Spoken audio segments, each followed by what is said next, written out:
Hi hello welcome back to లస్సనిష్ YouTube channel. ఇవాళ morning బ్రేక్ఫాస్ట్లోకి మనం ఎప్పుడు రొటీన్గా చేసుకునే ఇడ్లీలా కాకుండా ఇలా వెజిటేబుల్ మిక్స్డ్ ఇడ్లీ ఎలా చేసుకోవాలని చూపిస్తున్నాను. ఇడ్లీ విత్ పల్లి చట్నీ అనమాట. పిల్లలకి ఎంతో ఇష్టంగా నచ్చుతుంది. రోజు తినే ఇడ్లీలు బోర్ కొడుతుంది కాబట్టి అప్పుడప్పుడు ఇలా చేసి పెట్టండి.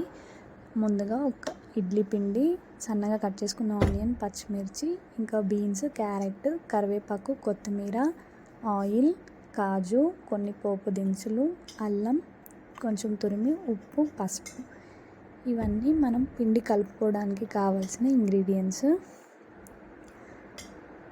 ఇవన్నీ చేసుకొని ముందుగా స్టవ్ ఆన్ చేసుకొని ఒక ప్యాన్ పెట్టి ప్యాన్లోకి ఒక 2-3 టేబుల్ స్పూన్ ఆయిల్ యాడ్ చేసుకోండి.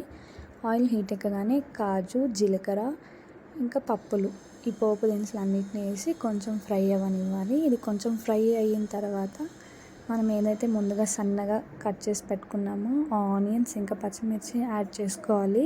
యాడ్ చేసుకున్న తర్వాత బాగా గోల్డెన్ బ్రౌన్ అయ్యే వరకు ఫ్రై చేయండి. అంటే మరీ ఎక్కువ కాదు, కొంచెం.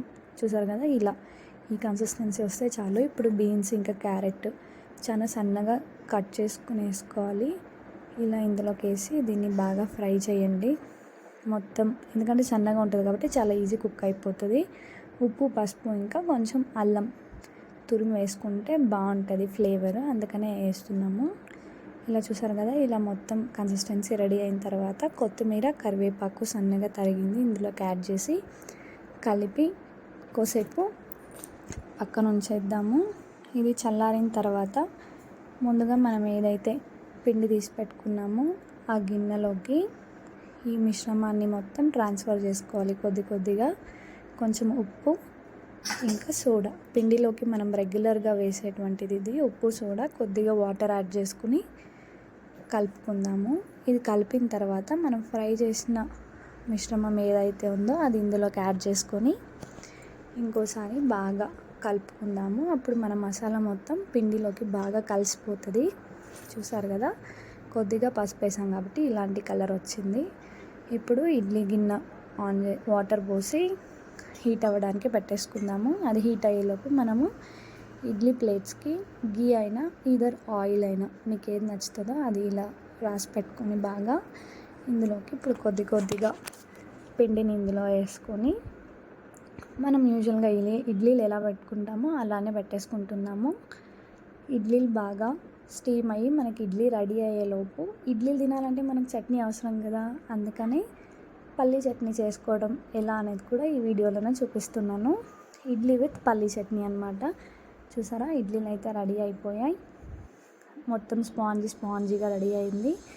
ఇప్పుడు ఇడ్లీలు కాస్త చల్లారేలోపు చట్నీ చూసారా, ఇలా పల్లీ చట్నీ చేసుకొని పెట్టుకోవాలి. అందుకని వేయించిన పల్లీలు, ఆయిల్, ఉప్పు, పోపు దినుసులు, పచ్చిమిర్చి, వెల్లుల్లి, ఆనియన్, కొత్తిమీర, కరివేపాకు, కొంచెం నానుంచిన చింతపండు, ఇవన్నీ పల్లి చట్నీకి కావాల్సిన ఇంగ్రీడియంట్స్.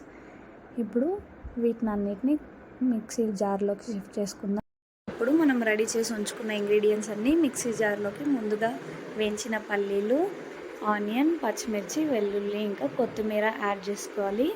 దీంతో పాటే నానబెట్టిన చింతపండు ఇంకా ఉప్పును కూడా యాడ్ చేసుకొని బాగా మెత్తగా పేస్ట్ లాగా రుబ్బుకోవాలి. మన చట్నీ ఎలా అయితే రుబ్బుకుంటామో సేమ్ అలానే చట్నీ రెడీ చేసుకుందాము. చట్నీ రెడీ అయిపోయింది. ఇప్పుడు ఇందులోకి పోపు వేసుకోవాలి కాబట్టి మనం ముందుగా ఏదైతే ఒక ఫ్రై ప్యాన్ ఉంచామో ఆ ఫ్రై ప్యాన్లోకి ఒక 2 టేబుల్ స్పూన్ ఆయిల్ వేసి ఆయిల్ హీట్ ఎక్కిన తర్వాత పోపు దినుసులన్నీ యాడ్ చేసుకుందాము. యాడ్ చేసి కొంచెం బ్రౌన్ ఫ్రై అవ్వగానే కరివేపాకు వేసి చిటపటలాడించి దీన్ని మనం మిక్సీ జార్లోకి వేసుకుని కలుపుకుంటే చట్నీ రెడీ. ఇడ్లీ అయిపోయింది, ఇప్పుడు చట్నీ కూడా రెడీ. దీని రెండింటిని సర్వ్ చేసుకుని తింటే టమ్మీ ఫుల్ అయిపోతుంది. ఈ పిండితో ఇడ్లీనే కాదండో, మంచిగా క్రిస్పీగా దోశలు కూడా వేసుకుని తినచ్చు. ట్రై చేసి నచ్చితే వీడియో లైక్ చేసి షేర్ చేసి కామెంట్ చేయండి. వీడియో చివరి వరకు చూసినందుకు థ్యాంక్ యూ.